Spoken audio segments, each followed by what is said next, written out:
شیخ الاسلام فقیہ العصر حضرت مولانا محمد تقی عثمانی دامت برکاتہم اپنی ایک تقریر میں اپنے خطاب میں کہتے ہیں کہ جب پارٹیشن ہوا اور پاکستان بنا اس وقت ہمارے والد صاحب نے ایک تقریر کی، مفتی شفیع صاحب، مفتی اعظم پاکستان مفتی شفیع صاحب نور اللہ مرقدہ، اور اس تقریر میں انہوں نے کہا کہ یہ ملک مسلمانوں کے لیے بنا ہے، اس ملک کے لیے تعلیم کے لیے، نظام تعلیم اور سسٹم آف ایجوکیشن کے لیے نہ میں یہ سفارش کروں گا کہ یہاں پر دیوبند کا نصاب پڑھایا جائے، نہ میں یہ سفارش کروں گا کہ یہاں پر علی گڑھ کا نصاب پڑھایا جائے، نہ میں یہ سفارش کروں گا کہ یہاں پر ندوۃ العلماء کا نصاب پڑھایا جائے۔ بڑی عجیب بات فرمائی آپ نے۔ تو پھر کہا کہ سوال کریں کہ آپ تو ٹھیٹھ دیوبندی ہے اور آپ ایسی بات کر رہے ہیں؟ کہا ہاں۔ کہا یہ جو ہمارے ادارے ہیں، ان اداروں کا قیام اس وقت کی ضرورت کے پیش نظر تھا کہ دارالعلوم دیوبند کو اس لیے قائم کیا گیا کہ اس ملک میں مسلمان 800 سال سے حکومت کر رہا تھا، اور اچانک مسلمانوں کی اس حکومت کو زوال آیا، اور اس زوال کی وجہ سے مسلمان جو سسٹم آف ایجوکیشن، نظام تعلیم لے کر چل رہا تھا، جس میں دین اور دنیا کی کوئی تفریق نہیں تھی، اور پہلے مکمل دین پڑھایا جاتا تھا، اس کے بعد جو لوگ تخصص کرنا چاہے وہ چاہے تو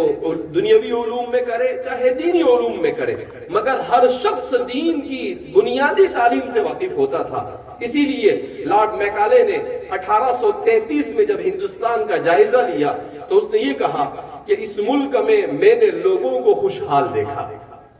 اس ملک میں میں نے لوگوں کو بڑے اچھے اخلاق والا دیکھا،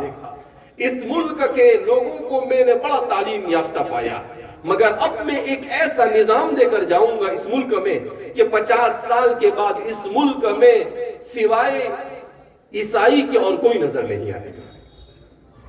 لارڈ میکالے نے یہ کہا، اور پھر اس کے بعد وہ سسٹم دے کر گیا۔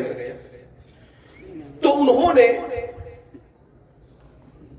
کلکتہ میں مدرسہ عالیہ قائم کیا،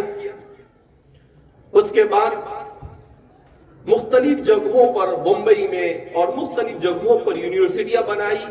اسکولوں کا جال بچھایا، اور پھر اس کے بعد یہ نظام بنایا کہ مسلمان حکومت کی نگرانی میں جتنے ادارے چلتے تھے ان تمام اداروں کو بند کر دیا، پورا سسٹم آف ایجوکیشن، نظام تعلیم کو چینج کر دیا۔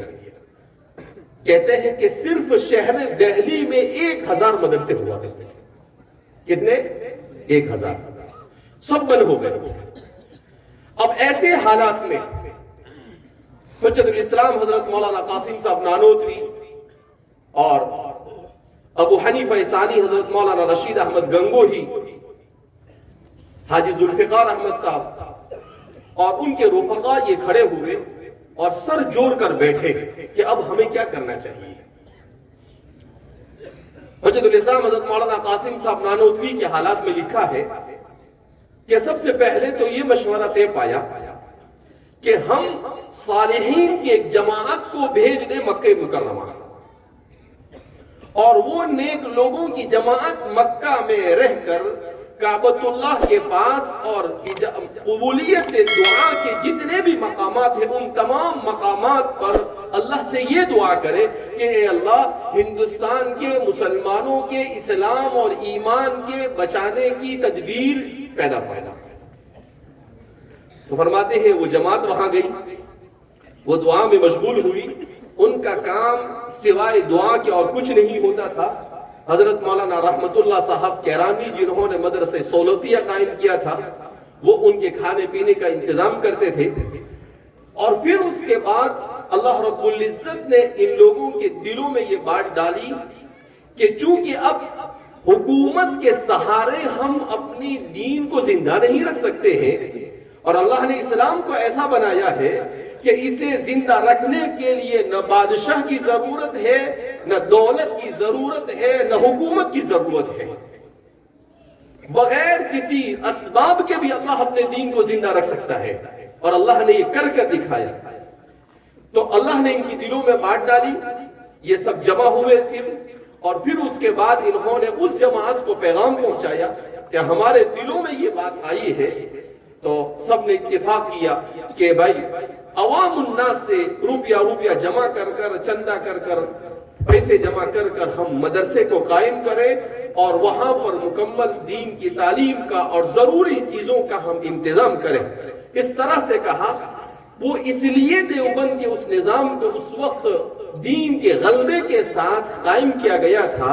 تاکہ ہندوستان کے مسلمانوں کے ایمان اور اسلام کی حفاظت کا سامان مہیا کیا جائے۔ اگر اس وقت اس نظام کو قائم نہ کیا جاتا تو اسباب ظاہریہ کے درجے میں اس ملک سے اسلام کے ہر اعتبار سے ختم ہو جانے کا قوی اندیشہ ہو چکا تھا۔ تو مفتی شفیع صاحب فرماتے ہیں کہ وہ اس وقت کی ضرورت تھی۔ علی گڑھ مسلمانوں کو دنیاوی تعلیم کے لیے کہ بھئی ایک ادارہ دینی تعلیم دے رہا ہے تو دوسرا دنیاوی تعلیم والا قائم کیا جائے۔ ندوۃ العلماء کو دونوں کو جمع کرنے کی کوشش کی گئی۔ اس کے بعد آپ فرماتے ہیں مگر اب چونکہ ہمارا اپنا ملک قائم ہو چکا ہے، لہذا ہمیں جامعہ زیتونیہ، جامعہ قیروین، جامعہ ازہر جو دوسری صدی ہجری کے اندر میں وجود میں آئے تھے، اس نظام کے مطابق اپنے یہاں پر نظام کو قائم کرنا ہوگا، جس میں 12-14 سال تک مکمل طور پر بچے کو دین کی تعلیم سے آراستہ کر کر اسے مضبوط کر دیا جائے اور پھر اس کے ساتھ اس کو عصری تعلیم کا انتظام کیا جاوے۔ شیخ الاسلام فقیہ العصر حضرت مولانا تقی عثمانی صاحب فرماتے ہیں کہ میرے والد صاحب کی 70 سال پہلے کی تقریر جب میں آج اسے پڑھتا ہوں تو میرے آنکھوں سے آنسو جاری ہو جاتے ہیں کہ اگر اس وقت ان کی بات کو مان لیا گیا ہوتا تو اس ملک کا نقشہ ہی کچھ اور ہوتا۔